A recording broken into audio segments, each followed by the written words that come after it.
Incoming transmission. Welcome to True Spies. Week by week, mission by mission, you'll hear the true stories behind the world's greatest espionage operations. You'll meet the people who navigate this secret world. What do they know? What are their skills? And what would you do in their position? This is True Spies. We were going into unknown country, unknown conditions, unknown enemies. This is True Spies. Episode 68, The Ritchie Boys.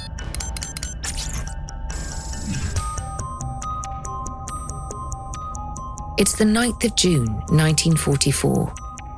As is known by everyone who reads a history book, we invaded Normandy on a day that was not fixed long in advance, but depended on the weather. It's 3 days after D-Day, the invasion of occupied Normandy by Allied forces. But D-Day doesn't happen all at once. For around a week afterwards, landing craft and the churn of boots batter the dark green sea to foam. Needless to say, the air is thick with bullets. Every soldier was in the same boat. We had no foothold yet on our territory in the coast to be invaded. It's here that we find this week's True Spy. He is one of an exclusive body of passengers making land in one of the US Navy's lightweight PT torpedo boats. He's 22 years old, with dark hair and expressive eyes. Right now, they're expressing that he's scared out of his mind. Well, wouldn't you be? Still, no time to think about that. There's work to do. The moment I landed, one of my fellow soldiers, a comrade in arms, who had already landed before me, shouted at me to get over to his stand because they were flooded with prisoners, if that's the right metaphor, and he needed some relief. He's part of a secret unit of US Army interrogators charged with extracting tactical and strategic information from prisoners of war. History remembers them as the Ritchie Boys, so named for Camp Ritchie, the secretive military intelligence base where they were trained. And without the Ritchie Boys, history might look very different indeed. They interrogated thousands upon thousands of enemy soldiers, and the information they collected proved crucial to the US-led invasion of Europe in 1944. Guy Stern is one of the last surviving members of this historic unit. He's a year shy of 100 years old. My name is Guy Stern. My present occupation, I am employed by our Holocaust Museum here in Greater Detroit. It's the oldest in the country. Guy was born in 1922 in Hildesheim, northern Germany, to a Jewish family. The community was a tolerant one. Hildesheim had at that time about 65,000 inhabitants, and we got along very well. The Catholic and Protestant majority rubbed along well with the city's small Jewish population. It wouldn't last. Shortly after Guy's 11th birthday, Adolf Hitler became Chancellor of Germany. So the difference of intolerance that all of a sudden came upon us was a surprise because of the antecedent. And so I must say it went by stages. And what it meant to me is alienation from my fellow students. They ignored me. That was the mildest form. Slowly but surely, Guy watched his classmates turn against him. And eventually, the persistent trickle of hatred began to flow full force. Then I went to my father and I said, my classes are becoming a torture chamber. And my father said, I understand, and we'll take you out of high school and I'll hire a tutor for you because it is possible that you'll have luck and get to an English-speaking country. The US was very much on the minds of my parents, and that was the beginning of the end in Germany. And yes, the USA was a viable option for the Stern family. My mother had a brother living in the United States in the city of St. Louis. Guy's uncle was a potential lifeline. My mother wrote to her brother, can he do anything to get the whole family over? But there was only so much he could do for his family back in the old country. He had lost his job towards the tail end of the Depression. Nothing unusual if you read the economic history of that time. And so, no, but he said he probably could help getting one of us over there. At that time, refugees to the United States had to prove that they were able to support themselves financially. However, moving money out of Germany was made deliberately difficult. The Nazis imposed a harsh levy on any Jewish wealth leaving the country, a form of official theft. They also tightly capped the amount that could be wired internationally. Guy's uncle was able to call in some favors, raising the funds necessary to settle one of the Hildesheim Sterns in America.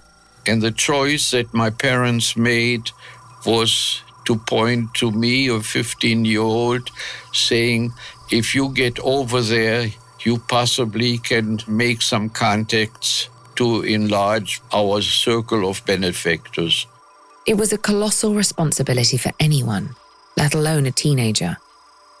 Not only did Guy have to start a new life on the other side of the Atlantic, but the pressure was on to secure guarantors for the rest of his family back in Germany. But like so many other families at the time, the Sterns had to make heartbreaking sacrifices in the name of survival. Nonetheless, Guy quickly acclimated to life in the USA.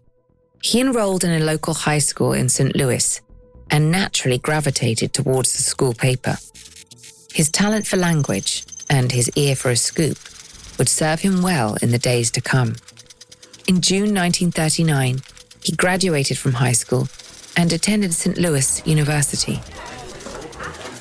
Why did I select St. Louis University?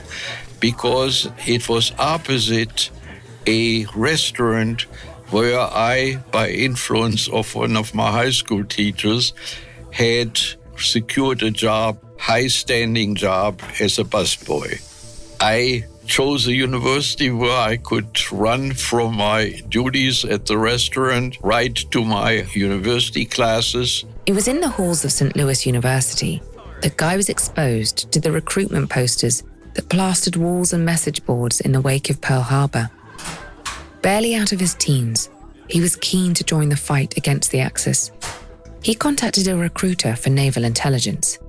So the result of my trying to get into the U.S. Navy intelligence, which I tried on the basis of these posters, I was turned down at the last minute. I had given my credentials for naval intelligence, but was turned down because the Navy at that time only took in American-born natives. So I didn't qualify. Guy's German nationality had worked against him this time. But as it turned out, he wouldn't have long to wait before the military came to him. Half a year later came the general draft, and I got to the Army, was sent to basic training, that you could handle a rifle fairly decently and all that. Towards the end of his basic training, Guy was summoned to headquarters. He was shipping out. But the funny thing was, the officer in charge wouldn't tell him where to. He said, a military secret. And I thought, my God, what have I done now? So after a good train ride for one day, I ended up at Camp Ritchie,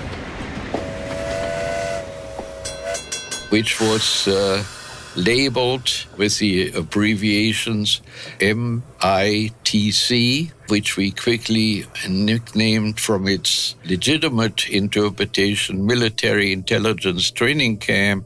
We changed to Military Institution of Total Confusion. So that was my entry. Guy and his cohort of fellow recruits wouldn't be confused for long. Their purpose at Camp Ritchie quickly became clear. But I must say, the training at Camp Ritchie was completely devoted from early morning to night, both to physical training of endurance and all that, to intellectual training. That intellectual training was meant to prepare the Ritchie Boys for their primary purpose in the field, the interrogation of prisoners of war. You see, the Ritchie Boys had been selected on the basis of their language abilities. Many of them had much in common with Guy. They had been forced to flee Europe in the wake of Hitler's rise. As native speakers, they would be able to interrogate the prisoners in their mother tongues, picking up on the tiny details that a foreign speaker, however skilled, might miss. Hitler had stripped German Jews of their citizenship. Now, Guy and his comrades would use their very Germanness to undermine the Nazi war machine. As a realistic background, they also built a German village there to acquaint us with what we were going to face. After weeks of rigorous training, the Ritchie Boys deployed to Europe. Before taking part in the Normandy landings, Guy's unit was stationed in Bristol, southwest England. Our relationship with the British was not always cordial, and they pegged us with a rather unfriendly definition. There were three things wrong with the Americans. One of them was they were overfed. Secondly, they were oversexed. And thirdly, they were over here. Regardless, the British and American troops were united behind a common cause.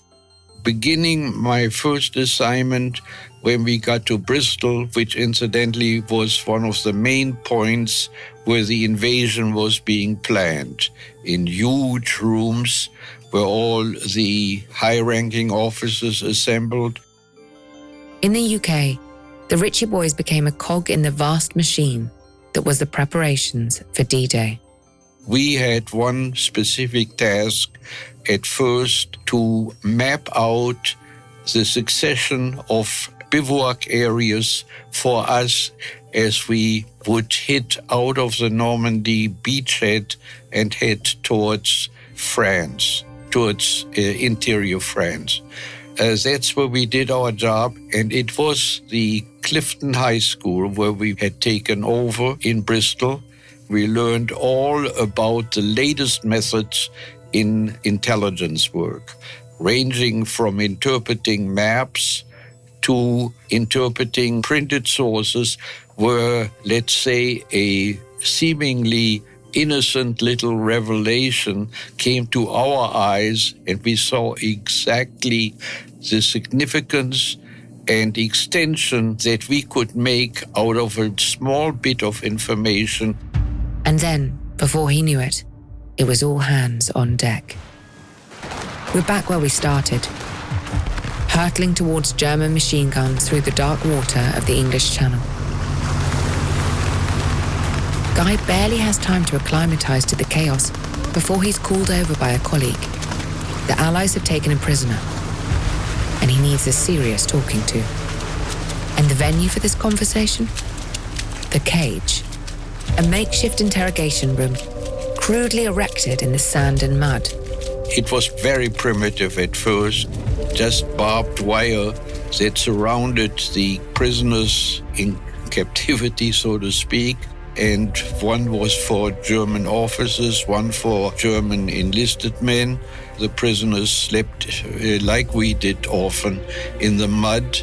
So I rushed over there, and 10 minutes after arrival, rather informally, on the coast called Omaha Beach, I was confronted by a seasoned German soldier, and I was asked to interrogate him about the placement of his artillery outfit, which was shelling us.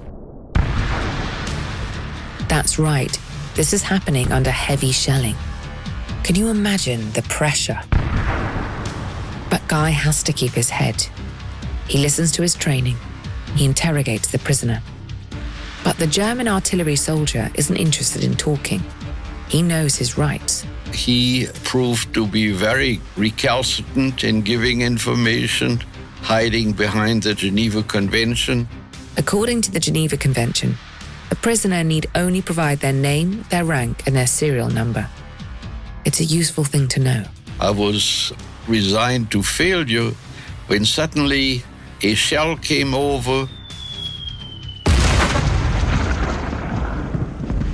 A shell exploded meters away from the cage. Everyone present dived for cover, prisoner and interrogator alike.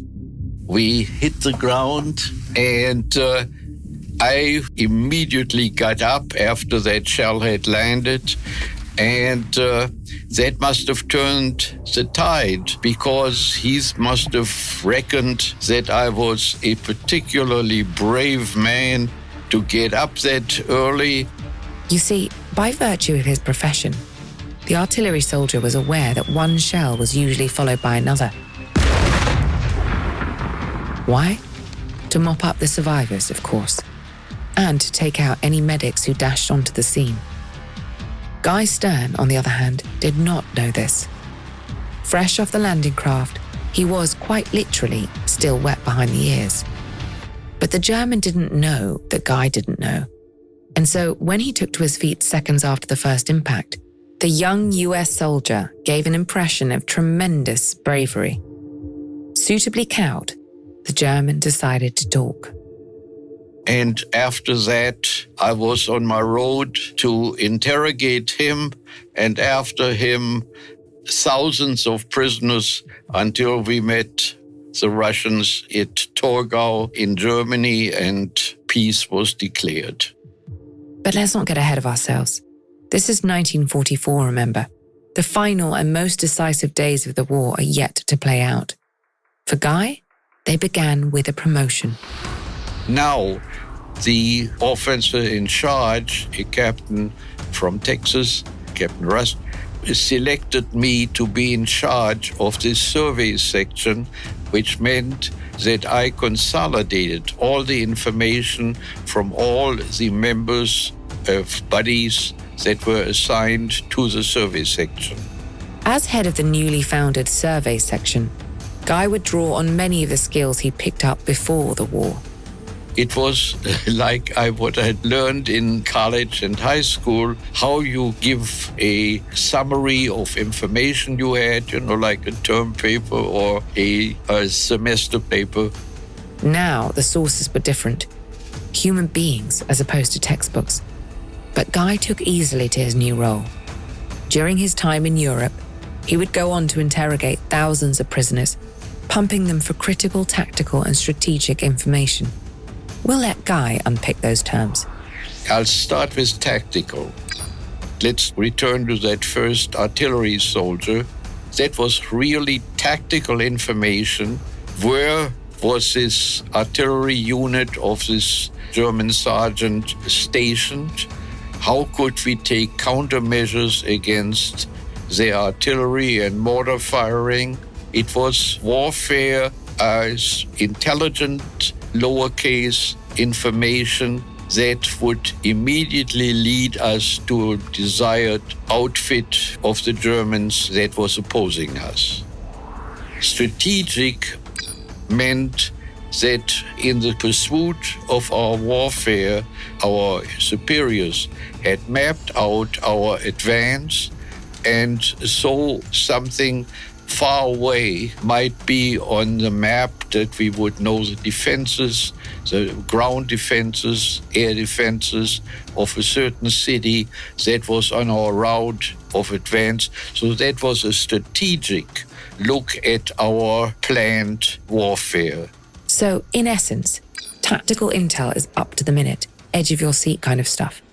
Strategic intelligence is more long-term, the big picture, if you like. Both are crucial in wartime. As we now know from a military historian, our information exceeded 60% of all the useful information that our headquarters and lower echelons required. Well, you might think, that's no surprise. The Ritchie Boys were highly trained. The officers at Camp Ritchie had seen to that. But when you're out on the battlefield, training isn't everything. You had excellent instructors at Camp Ritchie, but they had their routine, which they passed on to us. But we had, at the spur of the moment, we had to expand that. The instructors of Camp Ritchie favored an aggressive, formal interrogation technique. But in the field, Guy quickly discovered that there was more than one way to skin a cat. In fact, if you played it right, the cat might not realize it was being skinned at all. Or if it did, it wouldn't mind. 3/4 of a century later, Guy can still identify 4 techniques that consistently delivered results. 1. We'll call the first one superior knowledge. Before we had a prisoner from one unit, we had interrogated mostly just by chance another prisoner of equal or similar knowledge. And of course, we displayed that and all the other knowledge we had. So the prisoner would come to the conclusion, why should I call attention to myself and have the enmity of the US Army sitting on me? Well, quite. Put yourself in the shoes of a hapless POW. The Americans seem to know everything anyway. Why not tell them what you know? After all, for you, the war is over. Do you really need the headache? So they gave us further information, and we, of course, were able to put it together, consolidate all the information, send it to higher headquarters, and thereby fulfilled one of our functions. Easy as pie. No unpleasantness necessary. 2. The second technique is a simple one. Bribery. Supposing a prisoner came in and we knew that the supply lines of the Germans had broken down or been interrupted, then I would take out a can of whatever we were being fed, not really gourmet food, and casually eat out of that can. The prisoner, having had to endure famine for a couple of days, asked whether I could leave something in the can for him. And I simply said, sure, for a prisoner who cooperates with us, I'll give you a whole can. In that example, Guy took tactical intelligence about broken supply lines and applied it to his prisoner, gathering even more intelligence in the process. This was the beauty of the survey section. The more it knew, the more it could know. In any case, when a can of Spam starts looking that good, you've already lost the mental battle. 3. Let's move on to our third technique, common interest. Listen carefully. Would you fall for this one? The common interest that still has Europe in its fangs is soccer. And I was, as a youngster, was a fanatic follower of my hometown team. And I followed all the games and stuff like that as far as you could at that time without television. So I would encourage a discussion of the current soccer situation. You can walk into any bar in the world and strike up a conversation about sport. The same rules apply in an interrogation room, whether that's today or 70 years ago. So I said, hey, I'm glad I see here that you are from the city of Düsseldorf, and your team at half season was on top of the league, and now it's near the bottom. What happened there? And then he would say, oh, well, Janssen, the international defense star, was drafted and X was injured. And so he got right into the swing. And in the course of the conversation, soccer fans among themselves would become unaware that we were wearing different uniforms, and I could approach what was on my and my headquarters' mind to solicit from somebody from that industrial hub of Düsseldorf. Our final technique is less lighthearted and possibly more effective. 4. Fear. Prisoners who didn't respond to our questions were told that they were going to be turned over to Russian captivity. When Hitler's forces had mounted their invasion of Russia, they had committed war crimes against POWs. That invasion had ultimately failed, but the Russians were out for blood. A Soviet prison would not be a welcoming place for a German soldier. They feared retribution, and that was a threat which we played to the hilt. Guy isn't kidding. He went all out to put the fear of God, or at the very least Stalin, into his German charges. We had to prove that the danger of being shipped to Russian captivity was not an idle threat. Enter Fred Howard, one of Guy's comrades in arms. Born Manfred Ehrlich, he, like Guy, was a German Jew who had found shelter in the USA before the outbreak of war. Fred was a designer by trade, and a talented one at that. In New York, he'd studied under the Eames brothers, famous furniture designers whose pieces sell for thousands of dollars today. Now, he lent his considerable talents to Guy's survey section. For example, if someone needed to know the path of a German supply route, Fred would draw it. But as it turned out, he also had a gift for drama, an important trait in an interrogator.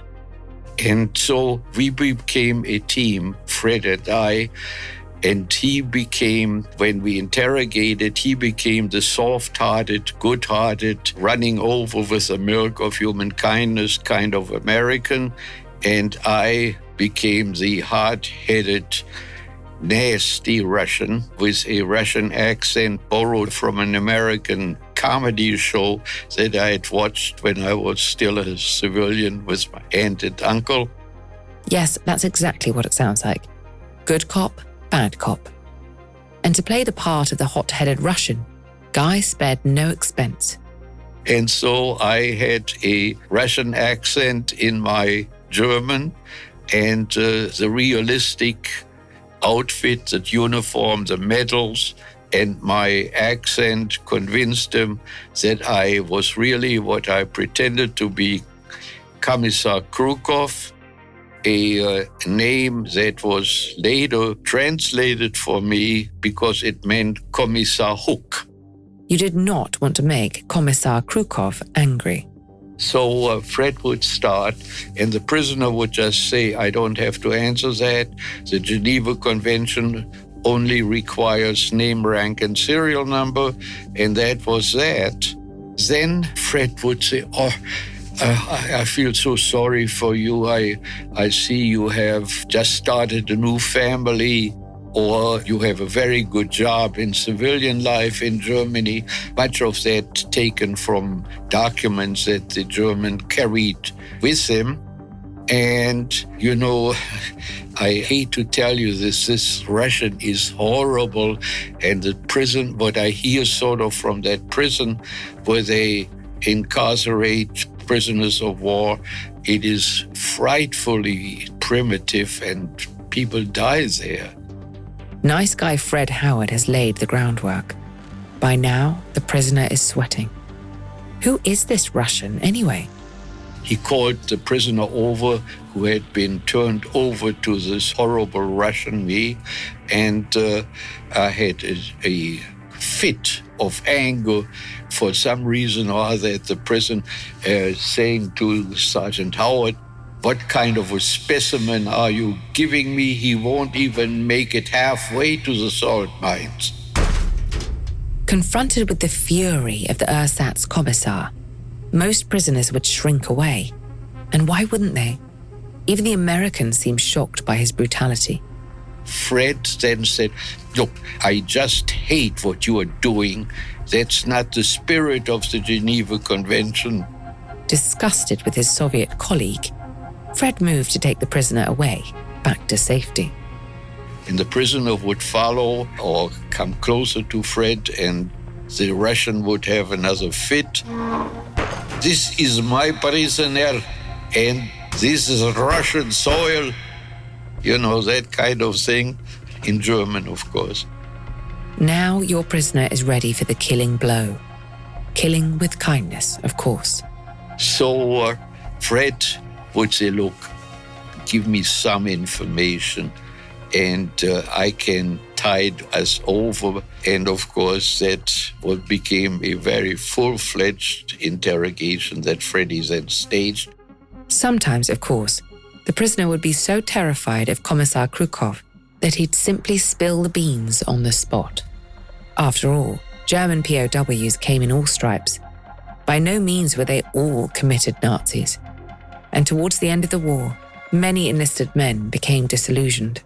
I can tell you that as war progressed, we had more deserters, we had more people who found back to reasonable assumptions that this war, with its might, you see, the Canadians were at our side, the British troops, and then all the might of the American industrial powers here in Detroit, for example, were really pitched against them. So fanaticism gives way sometimes to reason.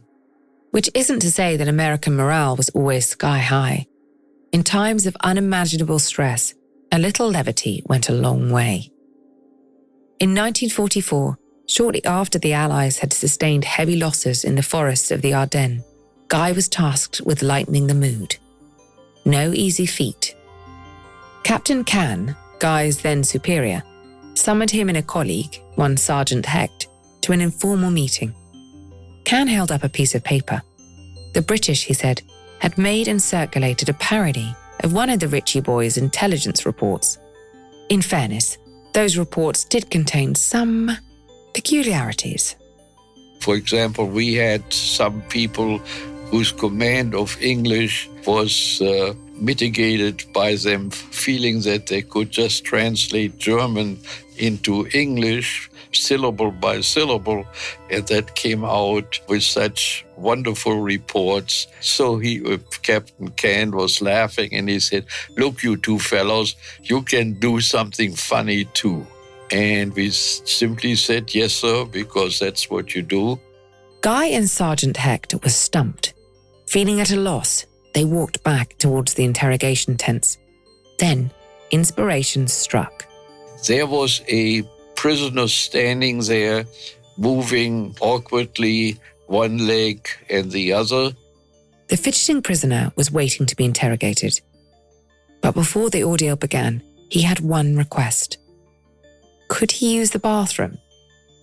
If you'd been looking very carefully, you might have seen a tiny light bulb spark to life over the heads of the Americans. And so Hecht said to me, "Hey, you know what we could do? We could make this guy's function here to be Hitler's latrine orderly when he visits the front." After a powwow between Guy, Sergeant Hecht, and our old friend Fred Howard, it was decided that the Ritchie Boys would release a fake interrogation report featuring a series of fantastic revelations from the mouth of their hapless prisoner. After all, Hitler's latrine orderly would have seen things, sensitive things. And that became an obsessive kind of myth-making, what we hanged all on him, what he had observed. And oh, the things this prisoner had supposedly seen. Here's a sampler. The prisoner frequently observed that the Führer had a shriveled scrotum. Sophomoric? Maybe. But remember, these are men in their early 20s, and it is a bit funny. The satirical missive was distributed to around 40 separate Allied intelligence agencies. Almost everybody got the joke. Everybody laughed up and down the line when they got this appendix to our regular report, except one high-ranking officer who was deceived into thinking they were genuine reports. That person was a liaison officer with the OSS, the forerunner to the CIA. He had contacted Washington with a request that a Hitler expert be flown out to speak with Guy's invaluable source. Once apprised of his mistake, he sheepishly withdrew the request. This was a rare glimmer of sunshine amid a bleak and brutal war. As the Allies pushed toward Germany, both sides sustained heavy losses. In their role as interrogators, the Ritchie Boys were not insulated from the bloodshed. In December of 1944, 2 Ritchie Boys, Kurt Jacobs and Murray Zappler, were captured by a German unit. They were identified by a former POW of theirs who had managed to rejoin his comrades. Both men were Jewish. The former POW made this fact known to his battalion commander, a die-hard Nazi named Kurt Bruns. Bruns had immediately ordered the execution of both Americans. Eventually, word of this atrocity made its way back to the Allies. And so the judge advocate sent us an order: screen any incoming prisoner, whether he is identical with Captain Bruns.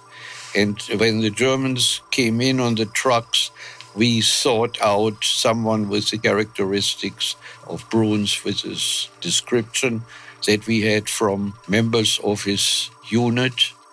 Eventually, Bruns was captured. Guy's unit had orders from the judge advocate to immediately separate this high-value target from the other prisoners. Bruns, unlike many of the POWs that Guy encountered, was fully committed to the Nazi ideology. There could be no common ground, no bribery, no fear. He was, in short, a hard and ugly nut to crack. If Bruns was going to admit to his crimes, then a subtler approach was in order. And that was one of our trustees by the name of Korn had asked. He said, "I know how to get to him." Anton Korn was the antithesis of Kurt Bruns, a German communist who had served time in his homeland as a political prisoner. Korn had been drafted into the Wehrmacht as Hitler scraped to replenish his armies. Having deployed, he'd been promptly captured by the Allies at Normandy. It's hard to imagine that he put up too much of a fight. In fact, Korn had collaborated enthusiastically with Guy and the Ritchie Boys. Now he offered a new approach to the Bruns situation. And he said, "Put him in solitary, but put me in with him for the whole night." Korn cut a stocky, muscular figure. This worked in his favor during his time in solitary with Kurt Bruns. He passed himself off as a captured German paratrooper, hard as nails, loyal to the Nazi cause, and eager to swap war stories. The gorier, the better. Soon, the unsuspecting Captain Bruns had told him everything, up to and including the murders of Jacobs and Zappler. In the morning, Korn had every detail of this order of execution, a real violation, of course, of the Geneva Convention. And we had all the witnesses and all that lined up, send it on to the judge advocate's office as ordered, and they held a field trial against Bruns, and he was duly executed. The lesson for any would-be interrogators: if you can't crack a hard nut, well, you might be using the wrong nutcracker. There's always something you can use. Kurt Bruns wasn't afraid of the Ritchie Boys. He couldn't be bribed or reasoned with. But in the end, it was his arrogance that brought him before the firing squad.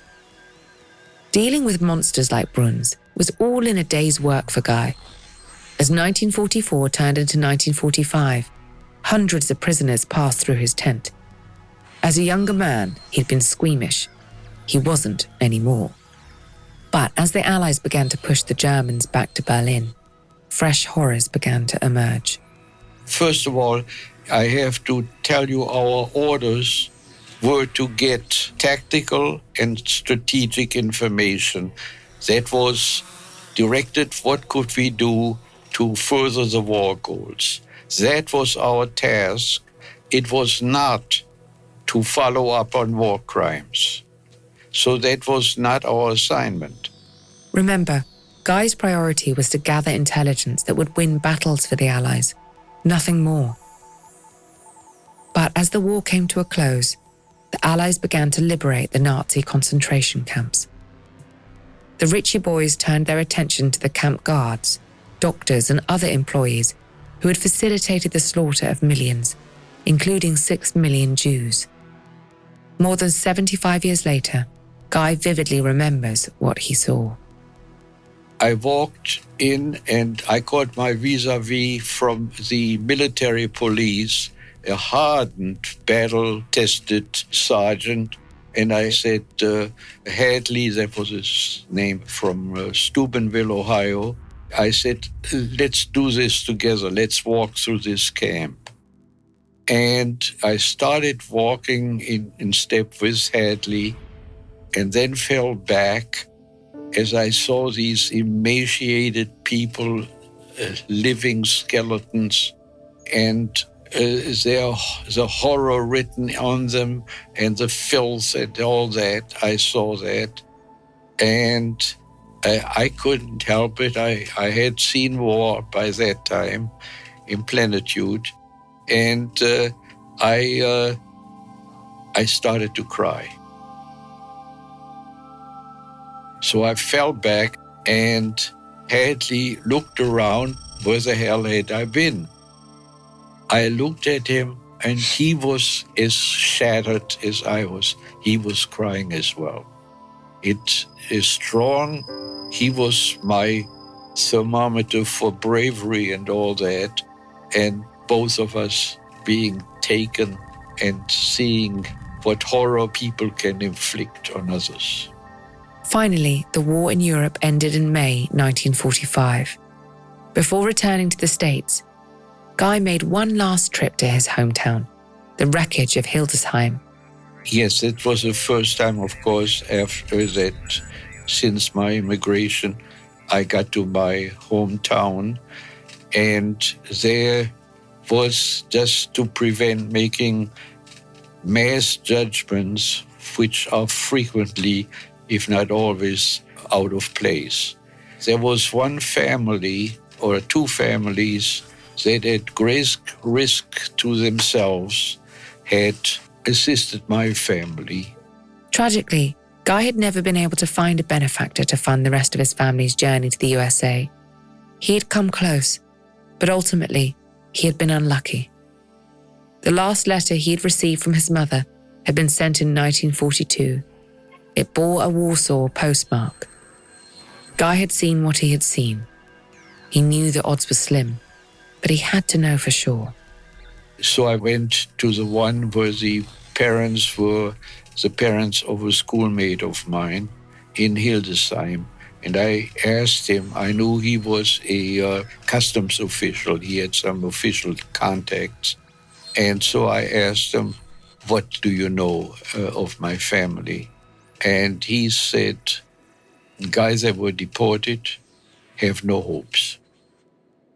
He never saw his family again. After the war, Guy returned to the USA and built a long and successful career as an academic. He specializes in German literature. I'm Professor Emeritus from our university here in Detroit, which is called Wayne State University. I was active as a professor there for over 30 years, and a teacher and researcher in the field of literature for almost 50 years. They said, good Lord, after what you have gone through in Germany, what your family has gone through, how can you involve yourself with German cultural history and stuff?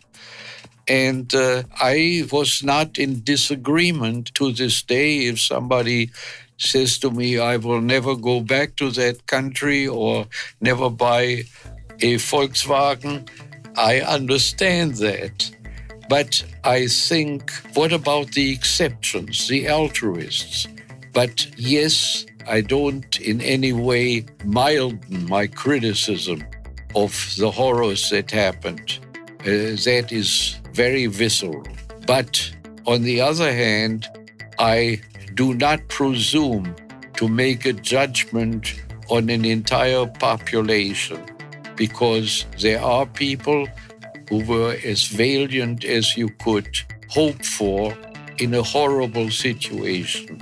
And so that was where I ultimately, in my wisdom of some 99 years, I guess it is, in my wisdom of old age, came to judge each person by his or her merit or demerit.